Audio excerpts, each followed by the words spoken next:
Selamat malam teman-teman bisnis mikro. Jumpa lagi dengan saya Alex di channel Bisnis Mikro.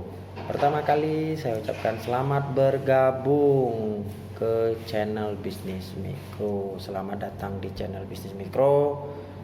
Semoga teman-teman bisnis mikro yang baru saja bergabung di channel Bisnis Mikro bisa mendapatkan informasi-informasi terbaru, terkini, dan terupdate dari channel Bisnis Mikro. Oke teman-teman bisnis mikro, pada malam hari ini saya akan membahas tentang berita-berita yang heboh beredar di media sosial, baik itu YouTube, Facebook, ataupun berita-berita lokal lainnya tentang bantuan sosial tahun 2021. Oke teman-teman bisnis mikro, sebelum saya membahas hal itu, saya mohon bantuan dan dukungannya untuk selalu like, subscribe, klik loncengnya, dan jangan lupa share di media-media sosial teman-teman apabila informasi yang saya berikan ini benar-benar bermanfaat bagi teman-teman bisnis mikro. Oke teman-teman bisnis mikro, langsung saja kita menuju ke TKP. Oke teman-teman bisnis mikro, seperti yang kita ketahui bersama bahwa pemerintah telah memperpanjang 6 bantuan sosial di tahun 2021. Bahkan sebagian besar bantuan sosial yang diperpanjang tahun 2021 itu telah dibayarkan pada awal Januari tahun 2021.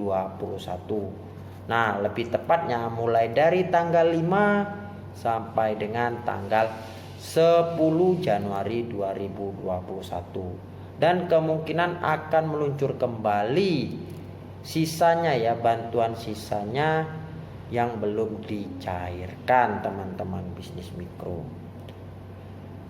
Nah, dalam hal pencairan tersebut teman-teman bisnis mikro, banyak sekali muncul berita-berita tentang bantuan-bantuan lain yang tidak disebutkan oleh pemerintah pada saat Presiden melakukan telekonferensi pada tanggal 4 Januari 2021. Nah, berita apakah itu teman-teman bisnis mikro? Mari kita cek satu persatu.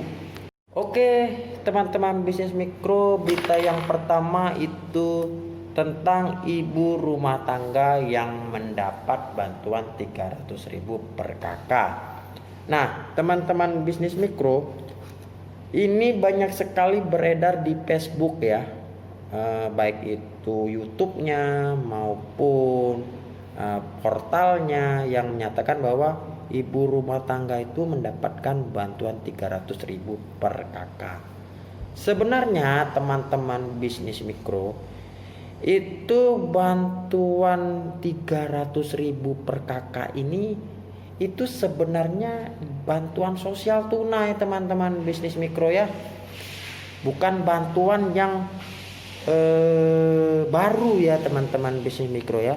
Dan bantuan ini, bantuan sosial tunai ini itu memang diberikan hanya selama 4 bulan teman-teman bisnis mikro ya. Dan ternyata itu untuk bulan Januari itu daftar penerimanya itu kebanyakan data dari tahun 2020 akhir teman-teman bisnis mikro. Nah, mudah-mudahan untuk bantuan sosial tunai 300.000 per kakak ini akan berubah setiap bulannya teman-teman bisnis mikro. Karena menurut informasi yang saya dapat, Kemensos, Kementerian Sosial saat ini sedang menggodok kembali nama-nama penerima bantuan sosial tunai ini. Jadi teman-teman bisnis mikro, apabila banyak video atau berita yang mengatakan ibu rumah tangga mendapat bantuan 300.000 per kakak, ini sebenarnya adalah bantuan sosial tunai, bukan bantuan yang baru teman-teman bisnis mikro.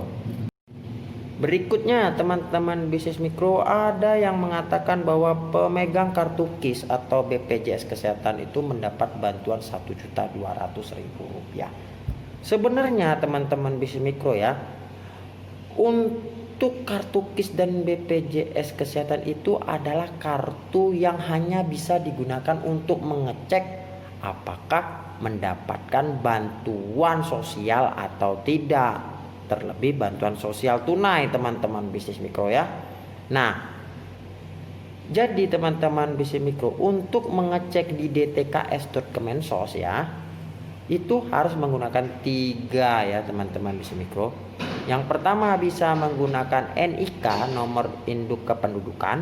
Yang kedua bisa menggunakan KIS, kartu Indonesia Sehat. Atau yang ketiga bisa menggunakan BPJS Kesehatan.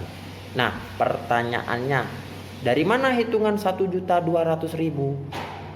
Sebenarnya teman-teman bisnis mikro ya, untuk bantuan sosial tunai itu minimalnya 300.000 per bulan teman-teman bisnis mikro, seperti yang saya sebutkan tadi sebelumnya. Nah, dan untuk mendapatkannya itu hanya diberikan selama 4 bulan, jadi dari Januari sampai April 2021. Nah, kita hitung aja teman-teman bisnis mikro, 300.000 dikali 4 dapatnya 1.200.000. Jadi untuk yang kedua ini teman-teman bisnis mikro, ini adalah bantuan sosial tunai juga, dan bukan bantuan sosial yang baru dari KIS atau BPJS Kesehatan. Ini yang harus kita cermati teman-teman bisnis mikro ya. Berikutnya teman-teman bisnis mikro, mungkin teman-teman bisnis mikro pernah melihat video YouTube ya, atau portal berita apa ya itu ya, yang menyatakan bahwa PKH itu akan mendapatkan tambahan Rp500.000. Nah, sebenarnya teman-teman ya, teman-teman bisnis mikro, bahwa uang PKH, nominal PKH itu berdasarkan komponen teman-teman bisnis mikro, maksimal 4 komponen ya. Nah, 4 komponen itu nifas ya, ibu hamil ya, itu untuk anak kedua ya, maksimal anak kedua. Terus anak balita ya, anak balita itu 2 orang ya maksimal. Anak sekolah SD, SMP, SMA itu minimal 1 orang per sekolah ya. Kemudian yang terakhir itu lansia, itu umurnya ya 70 tahun ke atas. Kemudian disabilitas berat ya teman-teman bisnis mikro ya. Nah, salah satu komponennya teman-teman bisnis mikro itu memang ada yang mendapatkan Rp500.000. Apa itu komponennya? Ternyata komponennya itu pada kategori SMA teman-teman bisnis mikro, yaitu Rp500.000. Jadi apabila ada KPM, keluarga penerima manfaat, memiliki anak sekolah itu SMA, ya berarti dia mendapat Rp500.000 teman-teman. Jadi saya melihatnya dari situ teman-teman ya. Kalau dibilang itu mendapatkan tambahan 500.000, saya rasa kurang tepat teman-teman bisnis mikro ya. Karena setahu saya pendapatan ini untuk PKH, nominal PKH itu berdasarkan dari komponennya teman-teman mikro. Jadi bisa dikatakan ya, yang membuat berita ini itu bisa jadi mencari viewer ya teman-teman bisnis mikro ya. Tapi ya dengan cara ya membolak-balikan kata. Tapi intinya sebenarnya ini 500.000 hanya untuk kategori SMA teman-teman bisnis mikro. Jadi demikian teman-teman bisnis mikro beberapa berita heboh yang sering saya lihat di media sosial ya, YouTube, kemudian Facebook ya teman-teman bisnis mikro, dan saya mencoba mengklarifikasi agar jangan sampai video atau berita yang kita sampaikan itu ternyata isinya sebenarnya sama, cuman mengundang viewer aja ya teman-teman bisnis mikro ya. Nah, semoga aja ya teman-teman bisnis mikro, informasi yang saya berikan ini bermanfaat bagi teman-teman bisnis mikro. Nah, apabila memang informasi ini bermanfaat bagi teman-teman bisnis mikro, jangan lupa share ya kepada teman-teman yang lain yang belum tahu, supaya mereka juga bisa mendapatkan informasi yang bagus dari channel bisnis mikro. Oke teman-teman bisnis mikro, selamat kembali melakukan aktivitas ya. Dan Jangan lupa teman-teman bisnis mikro, kalau melakukan aktivitas untuk 3M. 1. Menggunakan masker. 2. Mencuci tangan. Dan 3. Menghindari kerumunan minimal 1 meter ya dari kerumunan agar terhindar dari penyakit yang namanya COVID-19. Oke teman-teman bisnis mikro, sampai demikian informasi yang bisa saya berikan. Semoga bermanfaat dan sampai ketemu di video saya berikutnya. Bye bye.